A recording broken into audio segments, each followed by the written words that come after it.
येमेनच्या नागरिकांचं अक्कलकुव्यात 9 वर्ष बेकायदेशीर वास्तव्य, आमदार अग्रवालांनी मांडली लक्षवेधी.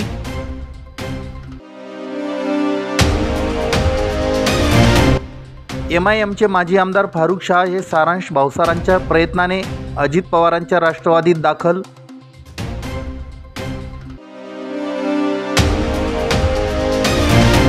जुनी पेन्शन योजना लागू करा, अन्यथा जलसमाधी आंदोलन करण्याचा शिक्षण संघर्ष संघटनेचा इशारा.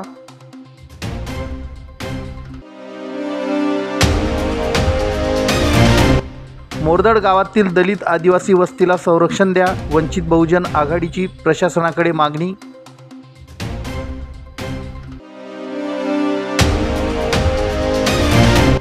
आणि मौजे ठेंगोडा येथील निखिल सावळे हत्येप्रकरणी कारवाईबाबत अहिर शिंपी पंचाचं प्रशासनाला निवेदन.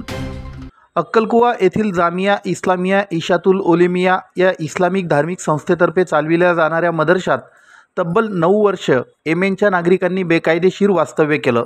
त्यासाठी संस्थेने संबंधितांना भारतीय आधार कार्ड, पॅन कार्ड, जन्मदाखला, शाळा सोडल्याचा दाखला आदी बनावट व खोटी कागदपत्रेही उपलब्ध करून दिली. या संस्थेला मिळणाऱ्या परकीय निधीची आर्थिक उलाढाल तब्बल 728 कोटींवर पोहोचली असून यातून महाराष्ट्राच्याच नव्हे तर देशाच्या सुरक्षेला धोका निर्माण झाला आहे. या प्रकरणी राज्य सरकार जामिया इस्लामिया इशातुल उलेमिया संस्थेच्या संस्थापक अध्यक्षांसह संचालक व येमेनच्या नागरिकांवर देशद्रोहाचा गुन्हा दाखल करणार का, संस्थेची ईडीमार्फत चौकशी करणार का आदी प्रश्न उपस्थित करीत या गंभीर मुद्द्यांवर लक्षवेधी सूचना मांडत सरकारचं लक्ष वेधलं.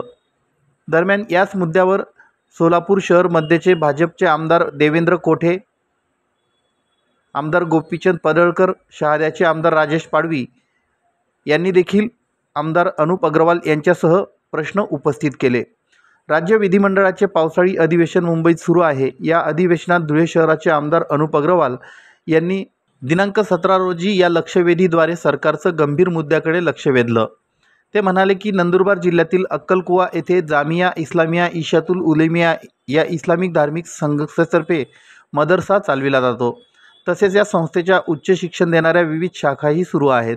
इस्लामिक धर्मानुसार विविध औषधोपचारांची व्यवस्थाही या संस्थेत उपलब्ध आहे. त्यासाठी देश-विदेशातून या ठिकाणी अल्पसंख्याक समाजाचे नागरिक येतात. अशाच प्रकारे येमेनमधील एक व्यक्ती कुटुंबासह या संस्थेत उपचारांसाठी दाखल झाले होते. त्यांच्या व्हिसाची मुदत 19 फेब्रुवारी 2016 रोजी संपुष्टात आली होती. तरीही संबंधित व्यक्ती कुटुंबासह आज तागायत या संस्थेत बेकायदेशीरपणे वास्तव्यास होती. विशेष म्हणजे जामिया इस्लामिया इशातुल उलेमिया या संस्थेच्या मदतीने संबंधित व्यक्तीसह त्याच्या कुटुंबातील सदस्यांना भारताचे आधार कार्ड, पॅन कार्ड, जन्मदाखला, शाळा सोडल्याचा दाखला आदी बनावट दाखले कागदपत्रे उपलब्ध करून देण्यात आली. संपूर्ण महाराष्ट्राला आणि देशाला घातक ठरू शकणाऱ्या या गंभीर प्रकारात 11 फेब्रुवारी 2025ला पोलीस ठाण्यात येमेनमधील संबंधित व्यक्ती व संस्थेचे संस्थापक अध्यक्षाविरुद्ध गुन्हा दाखल झाला. मात्र अतिशय संवेदनशील व राष्ट्राच्या सुरक्षेला धक्का लावणाऱ्या या प्रकरणात संबंधित संशयितांना शहादा येथील न्यायालयाने अटकपूर्व जामीन मंजूर केला. अक्कलकुवा येथील जामिया इस्लामिया इशातुल उलेमिया या संस्थेवर यापूर्वी मध्य प्रदेशातही गुन्हा दाखल आहे. संस्थेला महाराष्ट्रातील राजकीय नेत्यांचं पाठबळ मिळत आहे. त्याचे पुरावेही उपलब्ध आहेत. यामुळे सरकार संस्थेचे अध्यक्ष व संचालक यांच्याविरुद्ध देशद्रोहाचा गुन्हा दाखल करणार का आणि या संस्थेची ईडीमार्फत चौकशी करणार का, करणार असाल तर ती किती दिवसात करणार आदी प्रश्न आमदार अग्रवाल यांनी लक्षवेधीद्वारे उपस्थित केले. आमदार अग्रवाल यांच्या प्रश्नावर गृहराज्यमंत्री डॉक्टर पंकज भोयर यांनी उत्तरात सांगितलं की अक्कलकुवा येथील जामिया इस्लामिया इशातुल उलेमिया या इस्लामिक धार्मिक संस्थेची ATSच्या माध्यमातून शासनाने चौकशी सुरू केली आहे. या संस्थेतर्फे 728 कोटी रुपयांची आर्थिक उलाढाल झाली आहे. परकीय निधी मिळाल्याचेही निदर्शनास आले आहे. हे प्रकरण आर्थिक बाबींशी संबंधित असल्याने ते अधिक चौकशीसाठी ईडीकडे सुपूर्द करण्याच्या सूचना मुख्यमंत्री देवेंद्र फडणवीस यांनी दिल्या आहेत. त्याच पद्धतीने धर्मादाय आयुक्तांकडेही योग्य ती कारवाई करण्याबाबत गृह विभागाने प्रस्ताव दिला आहे, असं नामदार भोयर म्हणाले. अध्यक्ष महोदय, हा अक्कलकुवा येथील एकदम गंभीर प्रश्न आहे.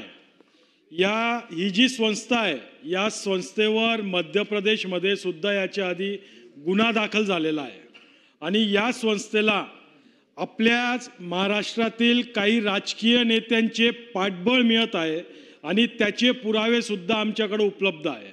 अध्यक्ष महोदय, माजी मंत्री महोदयांना ही मागणी आहे का या संस्थेवरचे जे संस्थाचालक आहे त्यांच्यावर देशद्रोहाचा गुन्हा आणि ईडी मार्फत त्यांची चौकशी केली पाहिजे आणि ते किती दिवसात करणार.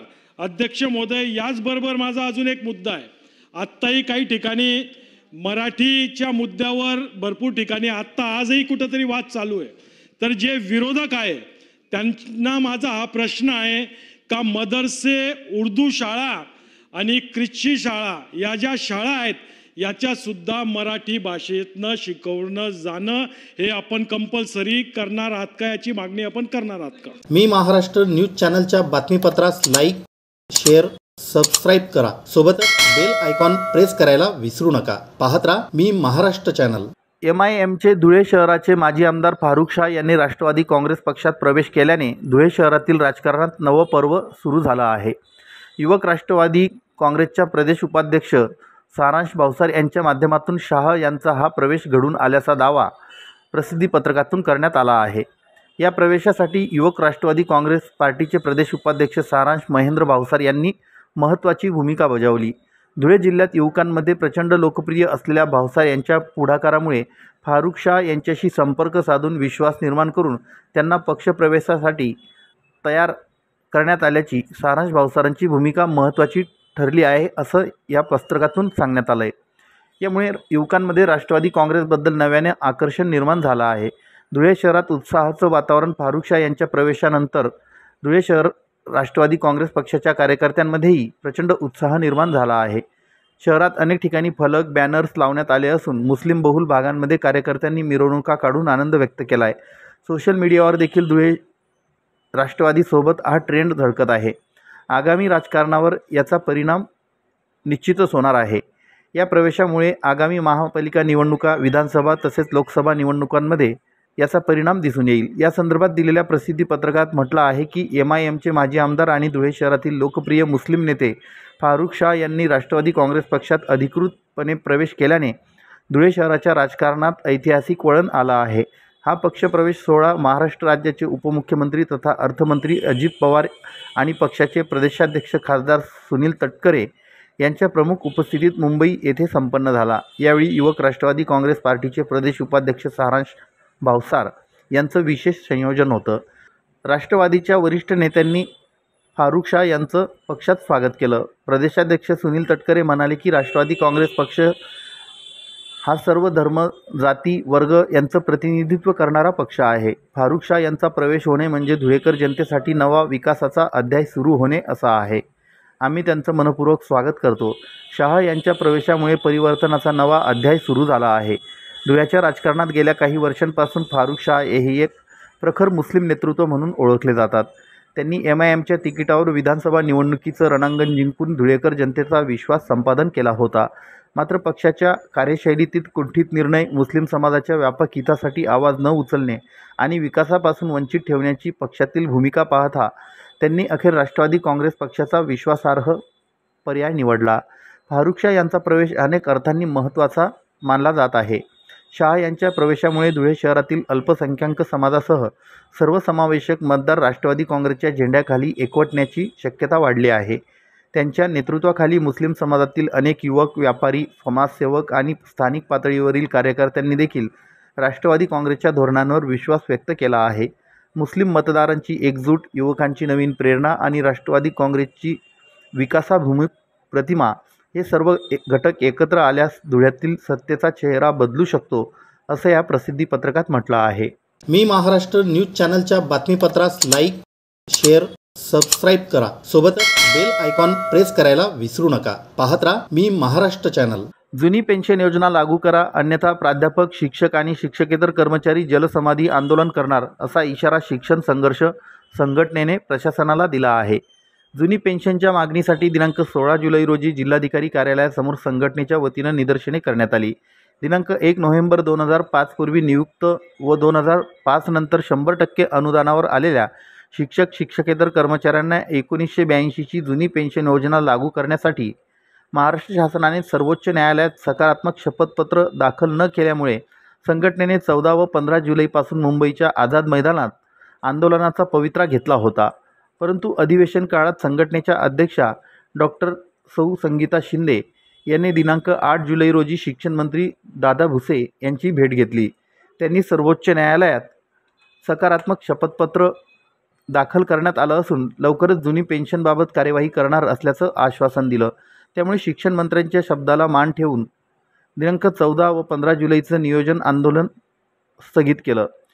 सरकारच्या शपथपत्रात नेमकं काय असतं याची उत्सुकता असल्याने या शपथपत्राची प्रत संघटनेला देण्यात यावी. जुनी पेन्शन योजना लवकरात लवकर लागू करावी, अन्यथा राज्यातील 26,000 प्राचार्य, मुख्याध्यापक, शिक्षक, शिक्षकेतर कर्मचारी जलसमाधी आंदोलन करतील असा इशारा संघटनेनं दिला आहे. या आंदोलनात Shantaram Kadam, Pankaj Sisode, Dasbhau Patil, Pandit Patil, Rajendra Sonawane, V R. Shinde, R M. Chavan, Vinay Shinde, Sapna Bhamre, Sharmila Shinde, P R. Patil, R B. Gawale, Anita Kadhare, Gunwant Suryavanshi, Nathu Patil, Bhushan Patil, Sangeeta Patil, Jankiram Chavan, Rajendra Suryavanshi, N S. Patil, Dilip Patil, D S. Walke आदी सहभागी झाले होते. आज आम्ही सर्व 1 नोव्हेंबर 2005 पूर्वी नियुक्त विना अनुदानित, अंशतः अनुदानित आणि 2005 नंतर 100% अनुदान आलेल्या शाळेतील मुख्याध्यापक, शिक्षक, शिक्षकेतर कर्मचारी शासनाने जो 31 ऑक्टोबर 2010ला जो काळा शासन निर्णय काढला तो रद्द झाला पाहिजे आणि आम्हाला 1 नोव्हेंबर 2005 पूर्वी नियुक्त विना अनुदानित, अंशतः अनुदानित आणि 2005 नंतर 100% झालेल्या शाळेतील मुख्याध्यापक, शिक्षक, शिक्षकेतर कर्मचारी यांना शासनाची 1982ची जुनी पेन्शन योजना ही जशीच्या तशी मिळाली पाहिजे. कारण आमची जी नियुक्ती आहे ती मूळ नियुक्ती आमची 1 नोव्हेंबर 2005 पूर्वीची असून शासनाने फक्त हा भेदभाव हा फक्त शिक्षण डिपार्टमेंटमधील आमच्या खाजगी शाळेतील माध्यमिक, उच्च माध्यमिक आणि प्राथमिक शाळेतील शिक्षक, मुख्याध्यापक यांच्यावरच केलेला आहे. इतर कर्मचाऱ्यांना 1 नोव्हेंबर 2005 पूर्वीची जाहिरात असलेल्या कर्मचाऱ्यांना देखील आणि 1 नोव्हेंबर 2005 पूर्वी म्हणजे शिक्षण सेवकांना देखील जुनी पेन्शन योजना दिलेली आहे. फक्त 1 नोव्हेंबर 2005 पूर्वी अंशतः अनुदानित, विना अनुदानित कर्मचाऱ्यांना अन्याय करून शासनाने आमची जुनी पेन्शन योजना थांबवलेली आहे. ती जुनी पेन्शन योजना मिळावी हीच आमची शासनाला विनंती आहे.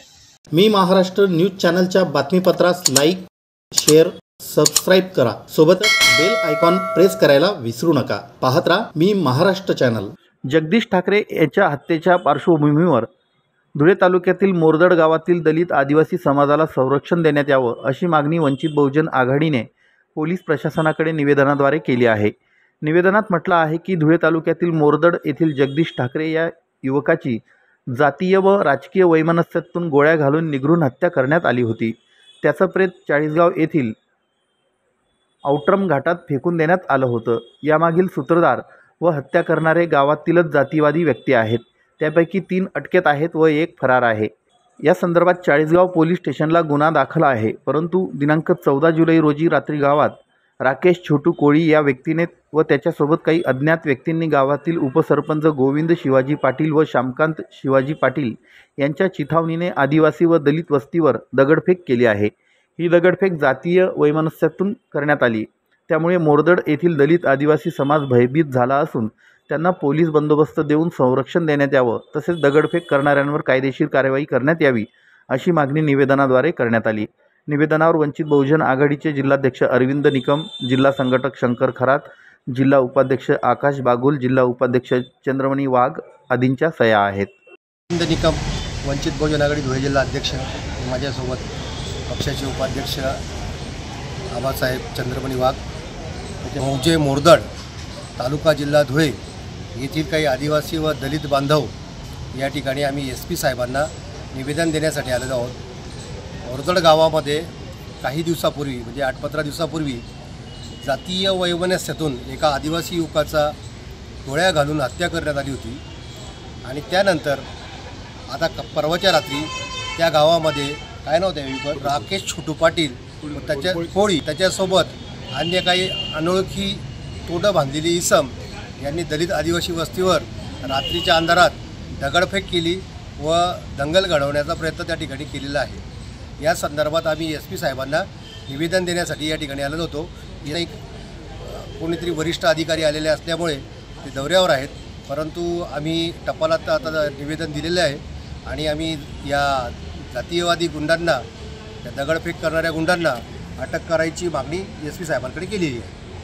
मी महाराष्ट्र न्यूज चॅनलच्या बातमीपत्रास लाईक, शेअर, सबस्क्राईब करा. सोबतच बेल आयकॉन प्रेस करायला विसरू नका. पाहत राहा मी महाराष्ट्र चॅनल.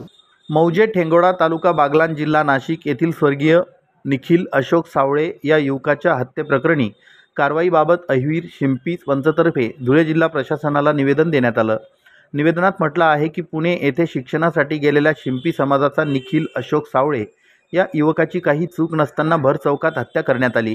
कोयता गँगच्या लोकांनी सिगारेट घेण्यासाठी पैशाची मागणी केली असता पैसे देण्यास नकार दिल्याने गँगमधील लोकांनी धारदार शस्त्रांनी निखिलची अमानुषपणे हत्या केली.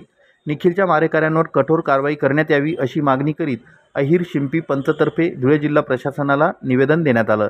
निवेदनावर अहिर शिंपी पंच धुळे अध्यक्ष रमेश छगनशेठ शिरसाट, सचिव गणेशचंद सुरेशचंद्र सोनवणे, माजी अध्यक्ष सुहास जगदाळे, कार्याध्यक्ष नागेश सावळे, सहसचिव प्रवीण जाधव यांच्या सह्या आहेत.